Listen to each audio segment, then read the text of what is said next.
జరుగుతుంది. చదువు చెప్పించడం, చదువు నేర్పించడం అనేది ఎంత గొప్పదనో, అలాగే చదువుకోలేని వాళ్ళందరికీ కూడా ఎందుకంటే ఆర్థికంగా చేయటం అనేది అది గొప్ప విషయం. దాన్ని దివ్య జీవబాబు గారి ఆధ్వర్యంలో ఎదురుకు తీసుకున్నట్టు ముందుగా ఆయనకు ధన్యవాదాలు తెలుపుకుంటున్నా.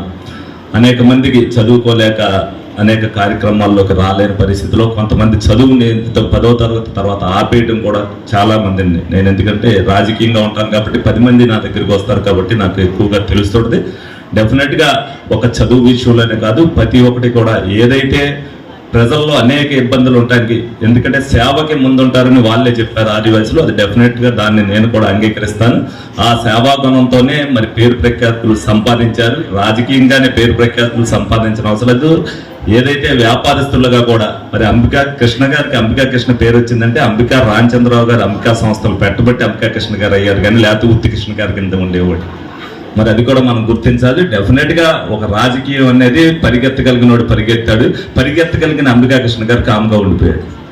మీ అందరినీ ముందుకు రమ్మంటున్నారు. ప్రతి ఒక్కరు కూడా ఏదైతే పరిగెత్తగలిగినప్పుడు వచ్చినప్పుడు అవకాశం వచ్చినప్పుడు దాన్ని వినియోగించుకోవడంలో మీరందరూ కూడా ఉండాలి. అలాగే డబ్బు ఒకటే కాదు, రాజకీయం అనేది ముళ్ళ పద కూడా, మాట పడటానికి కూడా సిద్ధపడి ఉండాలి. నేను బాగా చేస్తున్నాను అని అంటారు. నేను బాగా చేస్తున్నాను అని అంటే రోజు నిద్ర 6 కాడి నుంచి లేచి సాయంత్రం 6 దాకా ఉంటే 50% మంది నేను కష్టపడుతున్నారని చెప్తారు. లేకపోతే ఇంట్లో పొడుకుంటున్నట్టు బయటికి రావట్లేదని బుద్ర చెల్లే విధంగా ఉంటుంది.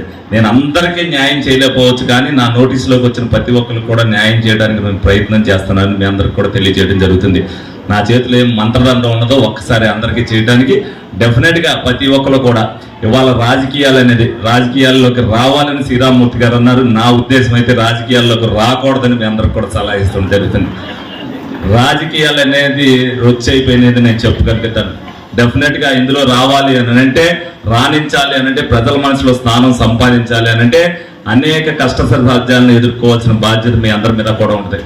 అది దానికి చాలా కష్టం ఉంది. అంటే నేను కూడా అనుకోని విధంగా నేను రాజకీయాల్లోకి వచ్చాను. నాకు రాజకీయాలు ఇంట్రెస్ట్ పడి నేను రాలేదు, కానీ దాన్ని ధీటుగా ఎదుర్కొంటూ ప్రజలకి సమాధానం చెప్పాలి అనే ఒక బాధ్యతగా నేను తిరుగుతున్నా. 11 నెలలైనా చెప్పారు. 5 సంవత్సరాలు పోయిన తర్వాత కూడా అంబికా కృష్ణ గారు ఏం చెప్తారు అనేది నేను కూడా చూస్తాను. 4.5 సంవత్సరాలు పోయిన తర్వాత నా మీద ఆయనే బురద జల్లడానికి కూడా ప్రయత్నం చేయొచ్చు, కానీ ఒక్కడితో కూడా బురద జల్లించుకోకూడదనే ఉద్దేశంతోనే నా ప్రయత్నం నేను చేస్తున్నా. డెఫినెట్గా అందులో సఫలీకృతం అవ్వాలని మిమ్మల్ని అవాసం మాత్రం దాన్ని కోరుకోవటం జరుగుతుంది. అలాగే ఈ కార్యక్రమంలో మరి ఏదైతే ప్రతి ఒక్కరు పాల్గొంటున్నారో వాళ్ళందరికీ కూడా ఏదైతే కంగ్రాట్స్ చెబుతూ ఎక్కువ మార్కులు ఎవరికైతే వచ్చినాయో అనేది. అలాగే సత్యకుమార్ గారు అడిగారు, ఎవరైతే 35,000 ఇంటికి కట్టారో ఆ ఇళ్ళన్నీ కూడా ఇవ్వటం జరుగుతున్నాయి. వాళ్ళకి ఒక్కొక్కటిగా ఆ ప్రయారిటీ ఎవరి కాళ్ళకి అక్కడ ఆర్పీలకి చెప్తాం, మీరు వెరిఫై చేసుకోండి. లేదంటే మీ సంఘం ద్వారా కానీ లేకపోతే విడిగా కానీ ఆఫీస్కి వచ్చినట్టయితే ప్రతి ఒక్కరికి కూడా ఆ ఇంటి పొజిషన్ ఏముందనేది చెప్తాం. అలాగే టిట్కో ఇళ్ళకి సంబంధించి ఆ రోజున బుజ్జిగారు ఉన్నప్పుడు 6,600 మందికి కడితే అందులో 2,200 శాంక్షన్ అయినాయి. మిగతా 4,400 ఏదైతే లోకల్ గవర్నమెంట్ క్యాన్సిల్ చేసిందో ఆ డీడీలు రిటర్న్ ఇచ్చేస్తారు. వాళ్ళందరికీ కూడా వేరే చోటన అలాట్మెంట్ చేశారు. వాళ్ళకి 2,30,000తో ఇల్లు కట్టించేస్తారు. మీరందరూ కూడా తెలుసుకోండి, ప్రతి ఒక్కరు కూడా కట్టించుకోండి. డీడీ కట్టిన ప్రతి ఒక్క అమౌంట్ మీ అకౌంట్లోకి వచ్చి పడిపోతుంది. అలాగే చెప్పండి. Thank you sir. చాలా చాలా మంది మనసులో మేము డబ్బు కట్టాము, అన్నయ్య గారి హయాంలో కట్టారు సార్. నేను అనేక మీటింగుల్లో చెప్పా, మీకు కూడా ఇంతకు ముందు కూడా చెప్పా. డెఫినెట్గా అలాగే రేషన్ కార్డులకు సంబంధించి కూడా యాప్ ఓపెన్ అయింది. కొత్త కార్డులు కావాల్సిన వాళ్ళైనా ఆ యాప్లోంచి ఆ కార్డులోంచి ఎవరైనా పేరు తీయాలన్నా పేరు కలుపుకోవాలన్నా కూడా అన్నింటికి కూడా సచివాలయంలో అన్నీ కూడా జరుగుతున్నాయి. మీ అందరూ మీ గ్రూప్లో కూడా పెట్టి ఎవరైతే కొత్త కార్డులు పెట్టుకుంటారో కార్డు అనేది ప్రతి ఒక్కరికి కూడా అవసరం కాబట్టి రేషన్ కార్డు ప్రతి ఒక్కరు కూడా ప్రతి కుటుంబం కూడా పెట్టుకోవాల్సిన అవసరం ఉందని మీ అందరికి కూడా తెలియజేయడం జరుగుతుంది. అలాగే అంబికా కృష్ణ గారు కూడా మాట్లాడుతూ వైశ్యులకి అనేక టికెట్లు ఇమ్మని చెప్పారు. అవసరమైతే వచ్చేసారి నా టికెట్ కూడా ఆయన ఇవ్వడానికి నేను ముందే ఉంటాను. డెఫినెట్గా నేను దాంట్లో ఎలకం చేయను. డెఫినెట్గా ఎవరైతే పోటీకి ముందుంటారో 7 ఓట్లతో ఓడిపోలేదు. తవ్వ అరుణ్ కుమార్ గారు 153 ఓట్ల దాకా అయ్యారు. ఈ సభాముఖంగా మీకు ఒక మాట అయితే చెప్పగలను, మొత్తం వయసులందరూ కూడా ఇందాకన్నారు 8% అని అన్నారు.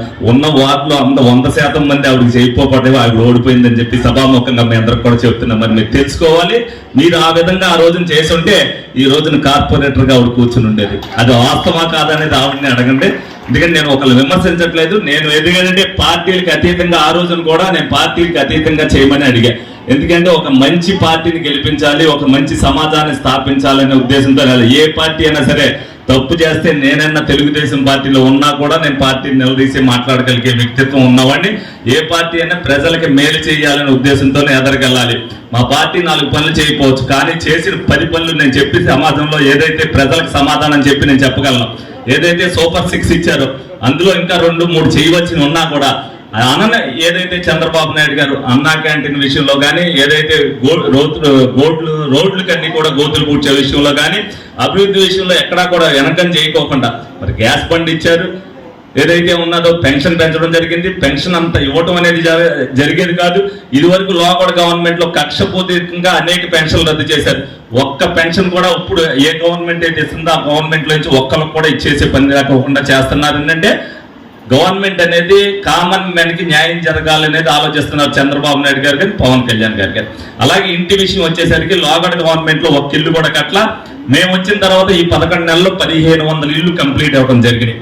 అలాగే మీ ఎవరికైనా సరే ఎక్కడ స్థలం ఉన్నా సరే మీరు ఇల్లు కట్టుకుంటాను అని అంటే రేషన్ కార్డు, వైట్ కార్డు ఉన్న వాళ్ళకి 2,50,000 రూపాయలకి మీకు ఎక్కడున్నా కూడా లోన్ ఫెసిలిటీ ఉంది, దాన్ని ఉపయోగించుకోవచ్చు. మళ్ళీ మీరు లోన్ ఏం తిరిగి కట్టనవసరం. అవి కూడా 800 మంది ఆల్రెడీ ఏలూరులో పెట్టుకోవడం జరిగింది. వాళ్ళందరికీ కూడా శాంక్షన్ అవడం జరిగింది. ఎందుకంటే నిత్యం నేను ప్రజల్లో ఉండటం వల్ల ప్రతి పథకం కూడా ఏదొచ్చినా సరే ప్రజలకు అందేటట్టుగా చేస్తున్నా. అలాగే ఎవరైతే ఇప్పుడు దాతలు ఉన్నారో సుమారు ఆ కార్డులో 19 మంది పేర్లు రాశారు. మరి ప్రతి ఒక్కరు కూడా అందరూ కూడా చేయబట్టే ఈ రోజున ప్రతి సహకారం కూడా జయబాబు గారు కూడా చేస్తున్నారు. రేపు భవిష్యత్తులో కూడా, ఎందుకంటే అనేక మెడికల్ క్యాంపులు పెడుతున్నాం, కానీ ఇవాళ సమాజంలో ఏంటంటే అందరికీ ఒకటే రోగం. 100 మందిలో 60 మందికి క్యాన్సర్ వస్తుంది.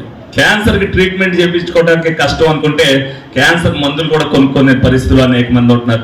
అటువంటి కార్యక్రమంలో కూడా ఆ క్యాన్సర్ పేషెంట్లకి ఒక్కసారి మీరు ఏదైతే ఉన్నారో వాళ్ళందరికీ కూడా ఆర్థికంగా ఒక భరోసా ఇవ్వాలని చెప్పి మీ సభాముఖంగా మీ అందరిని కూడా కోరుకోవడం జరుగుతుంది. కొంచెం కొంచెంగా ఏదైతే ఉపశమనం ఏదైతే ఒకసారి పెట్టినప్పుడు నేను 2,20,000 రూపాయలు వాళ్ళ రమారమి 21 మందికి తలకో 10,000 రూపాయలు ఇచ్చారు. మీరు 10,000 రూపాయలు కాకపోయినా 5,000 రూపాయలు చెప్పిన ఎంతమందికి ఇవ్వగలిగితే అంతమందికి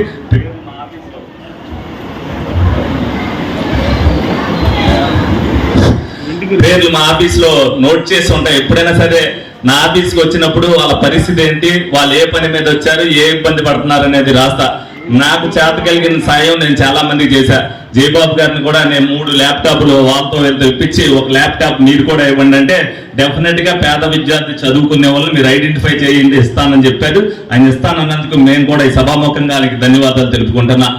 ఎందుకంటే ప్రతి ఒక్కరు కూడా చదువుకోవాలని ఒక ఇంట్రెస్ట్ వస్తారు. ప్రతిదీ కూడా ఏదైతే కొనుక్కోలేని ఆర్థిక స్తోమత లేని వాళ్ళు ఉంటారు.